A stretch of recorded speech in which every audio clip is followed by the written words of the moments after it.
The UMD men's hockey team season is off to a strong start, sitting at 3-1 and only allowing just over a goal a game. This weekend is a rare home-and-home series with their in-state rivals, the Bemidji State Beavers. And this weekend is the 52nd all-time meeting between UMD and Bemidji State. The Dogs have won 8 of the last 9 cross-state matchups. Both Jason Shagabay and Zam Plant had 4 points in the 2-game series last season.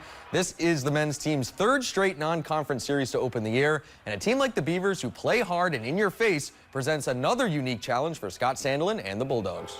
They're always a hard team to play against, so that's not going to change. I think they just have better sticks, they got better players, and I think offensively, forward-wise, they've got some older, skilled players that certainly are a little more dangerous. Like Augustana played hard, but there's no easy teams in college hockey, right? Everybody plays really hard, and especially Bemidji. We learned that last year in the first game of the year, right? I think it's just attacking. Like, everybody's kind of a connected unit, trying to stay together and just putting the other team under pressure and not letting them make plays.